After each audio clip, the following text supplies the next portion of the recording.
Bonjour tout le monde, bienvenue à une autre vidéo, petit résumé de la semaine. Écoutez, comme le titre le souligne, je dois malheureusement faire l'annonce que notre voyage est cancellé, ou plutôt reporté pour notre voyage en Europe cet été. Nous devions partir, comme la plupart d'entre vous savent, le 25 août. Il y a plusieurs facteurs qui font en conséquence que nous avons dû reviser le tout. D'un, et le plus important, c'est qu'un de mes fils et un ami qui est aussi un voisin étaient supposés de me remplacer. Parce que, comme vous savez, je suis travailleur autonome, j'ai une compagnie de terrassement, donc c'est saisonnier, et on travaille de la mi-avril, si on veut, à la mi-octobre. Alors, la période dont on partait, on a une semaine de vacances, mais les 3 autres semaines, donc 4 semaines qu'on partait, les 3 autres semaines, il fallait, évidemment, que je me fasse remplacer. Deux de mes garçons le faisaient. Le premier, lui, c'était correct, mais le deuxième, et ainsi, comme je vous dis, mon ami et voisin, on a appris cet hiver que leur conjointe est tombée enceinte. Alors, imaginez-vous que leur date d'accouchement, c'est précisément dans la date de la dernière semaine environ où on va être parti. Alors, je ne pouvais pas, en toute conscience, leur imposer ça. Écoutez, là, ça n'a pas de bon sens. Si une semaine, ils étaient obligés de faire de la tonte de pelouse pour me remplacer, puis leur conjointe aurait accouché, c'est clair que leur priorité était là. Fait que ça impliquait trop, puis j'aurais parti un petit peu... j'aurais pas parti l'esprit tranquille. Alors, écoutez, valait mieux repousser. En plus, ici, je sais qu'en Europe, vous avez beaucoup de soins dentaires qui sont payés, mais nous, ici, absolument pas. Alors, faut que je m'en occupe. Hein? On avance dans l'âge et puis c'est important.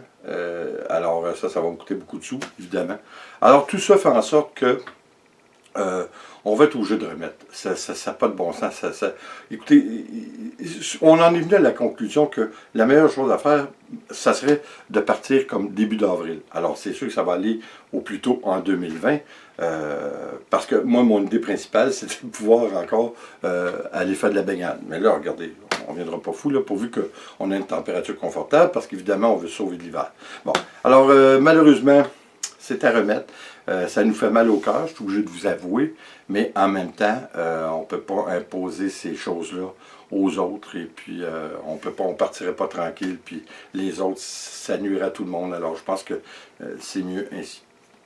Pour revenir à nos moutons, écoutez, ça fait longtemps que je voulais en parler. Comme vous savez, j'ai écrit un livre il y a quelques années que je tente de publier, mais comme vous savez, le marché de la publication du livre est très très difficile. Peut-être le mettrai-je un jour sur e-book ou quelque chose comme ça. Ça reste à voir parce que ça demande beaucoup d'ouvrage, puis en quelque part, je n'ai pas tout à fait le temps. Mais le livre que j'ai écrit, c'est une fiction sur l'histoire d'un type qui s'appelle Stan, un Américain. Et puis dans la cinquantaine. Et puis lui, il a toujours eu des rêves qui étaient comme des rêves prémonitoires ou qui étaient curieux. Et puis il y avait toujours une tendance à tout ce qui était le folklore allemand. Il aimait la musique, il aimait les costumes, il aimait un petit peu tout, spécialement de la partie de la Bavière. Alors, tout ça pour vous dire que d'arriver à une histoire, et puis là j'en passe, parce que je ne vous conterai pas tout le livre, mais en gros, éventuellement, il se rend en Allemagne, au Berchtesgaden, qui est en Bavière, qui est au sud de Munich, et c'était la résidence de Adolf Hitler, le Berghof.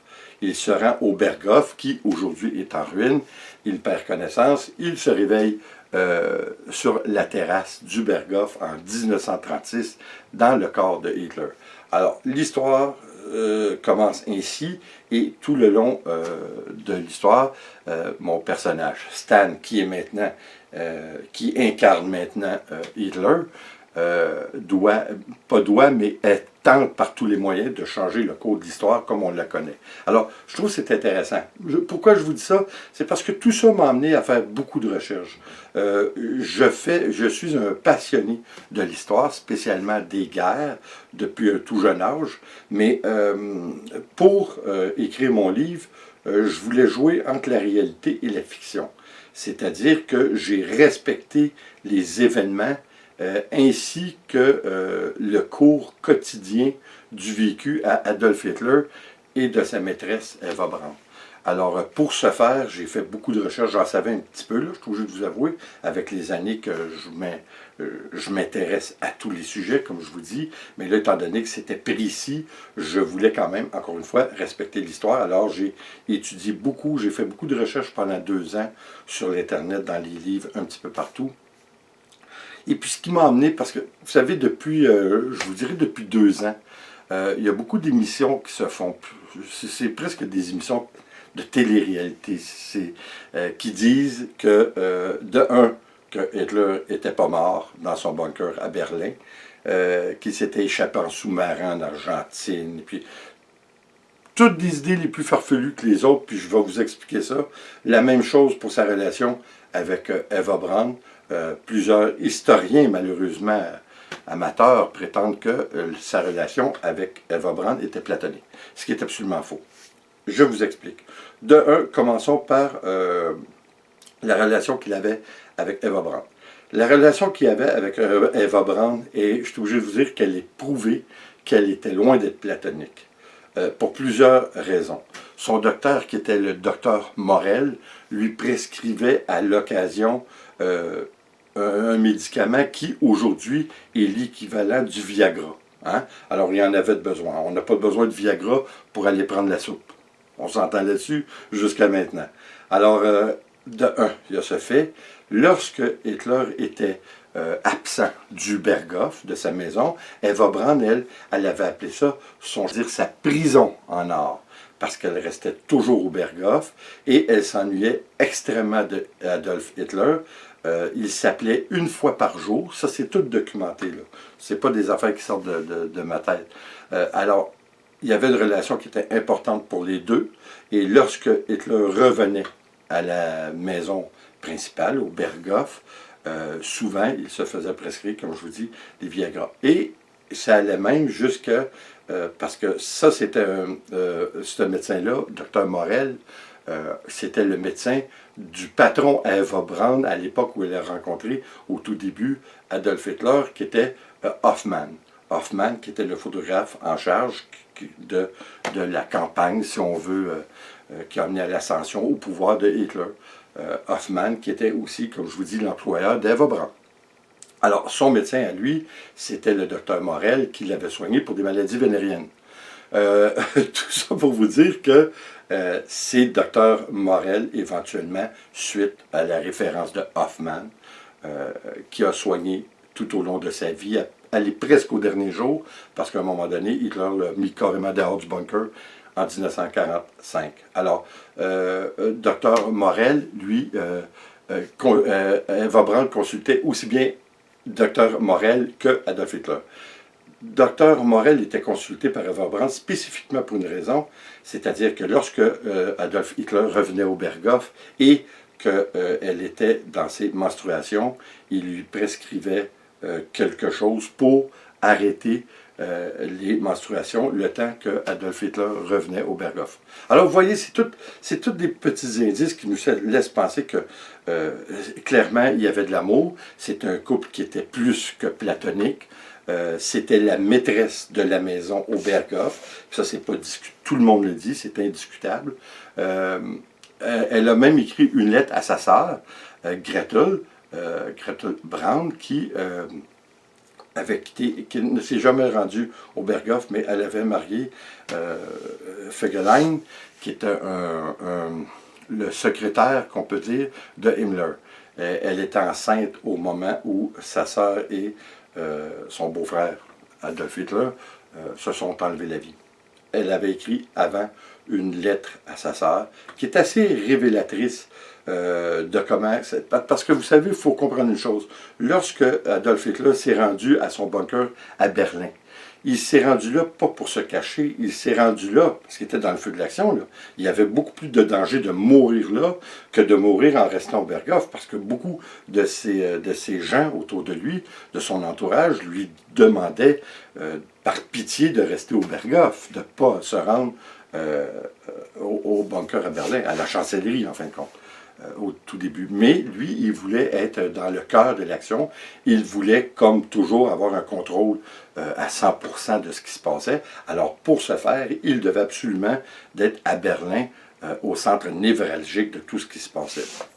Alors, lui avait refusé la présence de Eva Braun.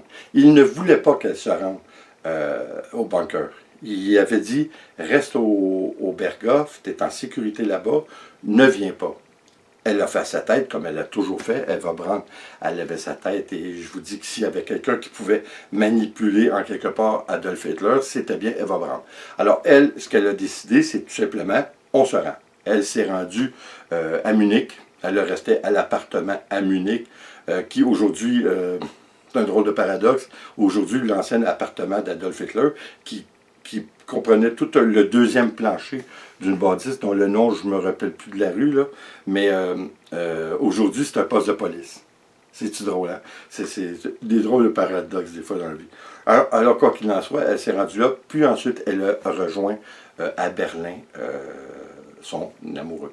Alors, écoutez, ça, on a réglé ça. Oui, il y avait une relation amoureuse entre lui et sa maîtresse. Ça, c'est clair. C'était la maîtresse de la maison. De toute façon, si Eva Braun n'aimait pas quelqu'un, vous pouvez être assuré d'une chose, il ne mettait pas les pieds au Berghof. Ça, c'est clair. D'ailleurs, un qui était Göring ne mettait pas beaucoup les pieds là parce que, d'un, il n'était vraiment pas aimé d'Eva Braun. Par contre, elle adorait la femme de Göring. Et puis, Adolf Hitler non plus ne l'aimait pas tellement. Il a fait plusieurs jokes à son égard. Lorsqu'il mangeait, il disait qu'il ressemblait à un cochon qui mangeait ses semblables. Alors, c'est pas peu dire, il n'y avait pas d'amour dans tout son entourage. Alors, écoutez, un point de réglé. Maintenant, pour de ce qui est de la mort d'Hitler. Hitler, écoutez, ça c'est prouvé, il était un grand malade. C'était un malade. Depuis le début de la cinquantaine, plusieurs disent qu'il avait le Parkinson, parce que vous allez le voir sur un des derniers films qui a été filmé pour donner des médailles à de la jeunesse hitlérienne qui défendait Berlin dans les derniers jours de la guerre. La main tremble. La main, je crois que c'est sa main gauche. Sa main gauche, elle tremble vraiment là, comme ça. Il y a de la misère à contrôler, il y a de la misère à marcher. Cet homme-là, écoutez, là, il avait à peine 50 ans, il avait de l'air d'un homme de 70. Il avait le dos tout courbu, il avait de la difficulté à marcher, il marchait à petits pas. C'était un homme très malade, il avait beaucoup de raisons. Il avait des maladies dans la bouche, de gencives, ce qui faisait que dans les dernières années, il avait une très mauvaise haleine. Il y avait aussi, écoutez, c'est un végétarien, Adolf Hitler. Hein? Alors, c'est un petit peu extrême parce que sa diète était en principal composée de soupe au pois. Alors, il y avait souvent des gaz et, écoutez, à un moment donné, trop c'est comme pas assez. Alors, il y avait beaucoup de problèmes de santé. Plusieurs, comme je vous dis, disent qu'il était dans un état quand même assez avancé de Parkinson. D'ailleurs, même au début de la guerre, on le voit sur certains films privés d'Eva Braun qu'elle a pris, qu'il tient une loupe à un certain moment donné et puis il est obligé de la laisser de se reposer le bras parce qu'il a mal au bras. Alors, c'était un homme très très malade. Il prenait une quantité incroyable de pilules par jour. Ça n'avait pas de bon sens. Lorsque la guerre a été terminée, on a retrouvé le corps, c'est-à-dire l'URSS a retrouvé les corps. La Russie a retrouvé les corps de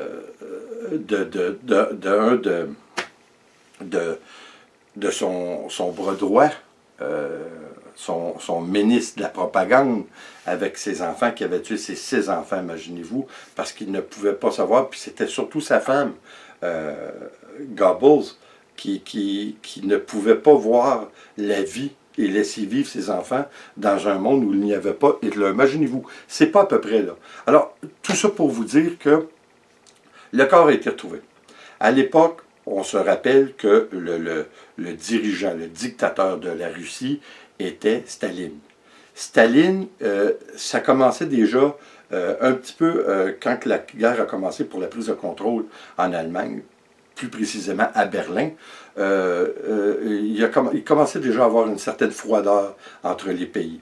Staline voulait avoir le plus possible, puis a réussi à avoir une partie de l'Allemagne que les Américains et les Alliés n'auraient pas été obligés de lui donner. Mais il a réussi son coup, peu importe de quelle façon, il a réussi son coup, il a maîtrisé ça. Mais il voulait aussi maîtriser l'information, comme tous les dictateurs de ce monde. L'information, est connu selon ce que les dictateurs veulent bien en laisser écouler. Alors, lui, il voulait laisser parce que lui, il ne voulait pas dire, parce que les Américains et les Alliés voulaient savoir, il est où le corps d'Hitler? Il est où le corps d'Eva Braun? On veut le savoir. Ben lui, il a dit, je ne l'ai pas. Mais il l'avait. Tout ça était caché par le KGB. Ça a toujours été connu. Mais les Américains n'ont jamais été capables de faire sortir la vérité. Et pour cacher la vérité plus facile, c'est Staline qui a commencé, les candidatons, à dire « Ah, ben, il s'est probablement échappé, il s'est échappé. » C'est comme ça que tout ça a commencé.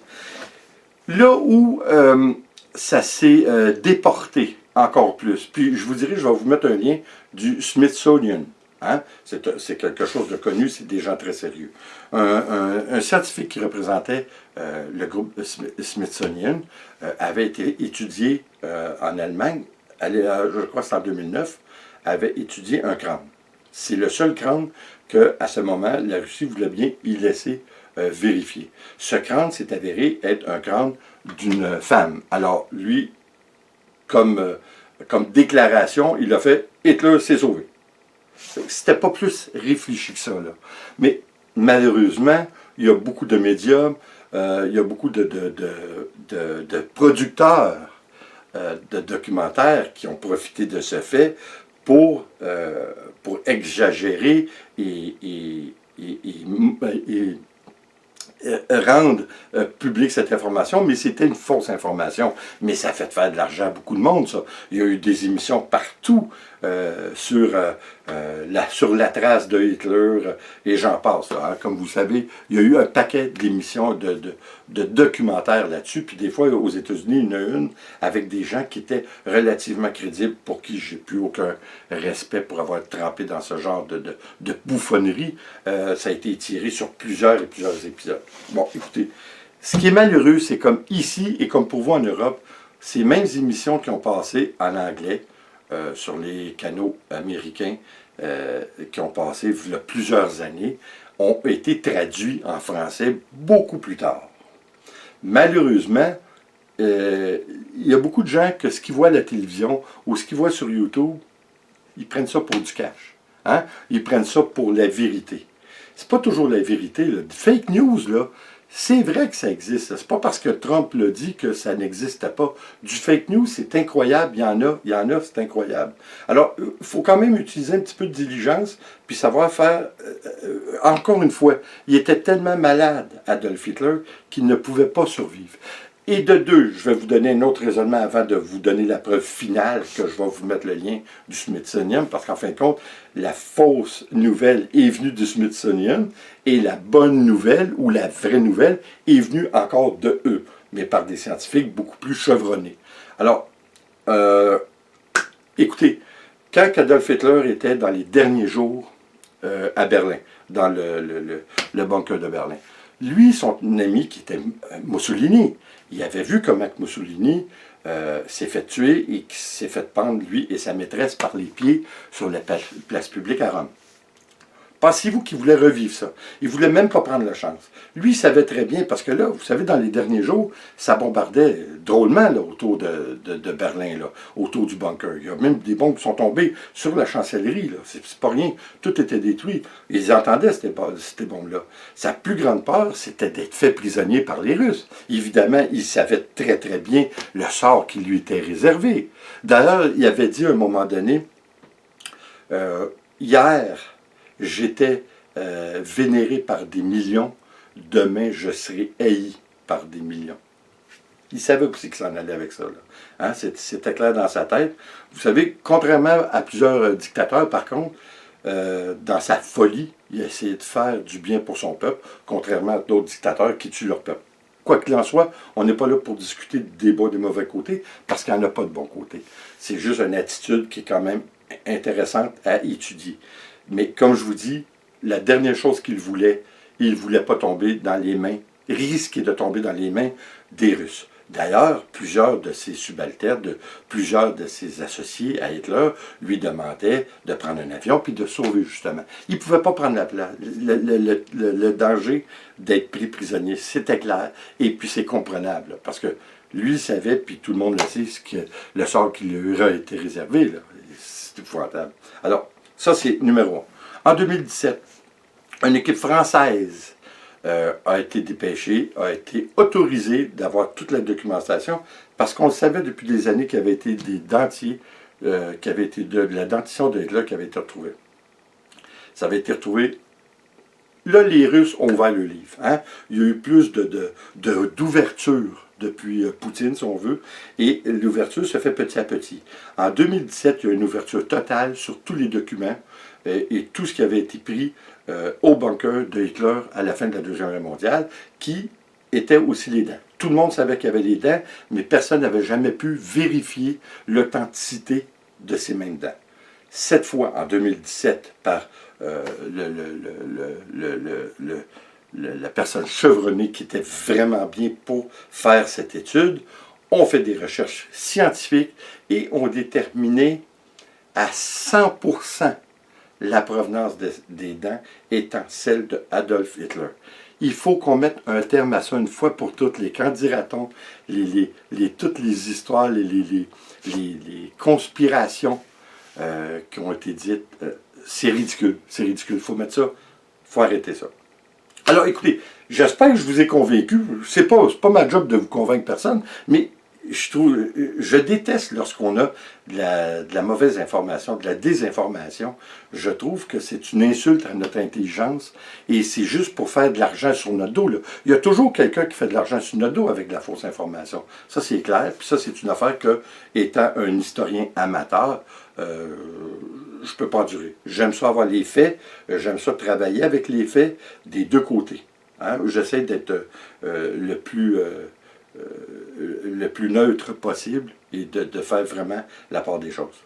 Alors écoutez, encore une fois, je vais vous mettre des liens que vous pourrez aller voir. Et puis, pour revenir au voyage, malheureusement, ça va être partie remise. Je suis obligé de vous dire que oui, ça me fait mal au cœur, mais c'est une décision qui est aussi d'affaires. Parce que je crois que nous avons besoin d'une certaine stabilité. Vous, en France, c'est clair que c'est pas tellement stable. Alors, je crois qu'on est rendu à 21 ou 22 semaines là, pour les gilets jaunes. Alors, ça barde beaucoup.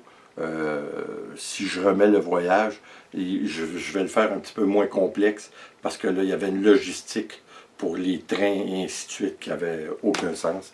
Alors, il va falloir que je refigure mon affaire, puis... Écoutez, mon nouveau segment s'en vient. J'attends juste que, encore une fois, là, on est le 12 avril, je crois, et on a encore, mon Dieu, presque 1,5 mètre de neige. Ça n'a pas de bon sens. On est vraiment découragé. On n'est plus capable d'en prendre.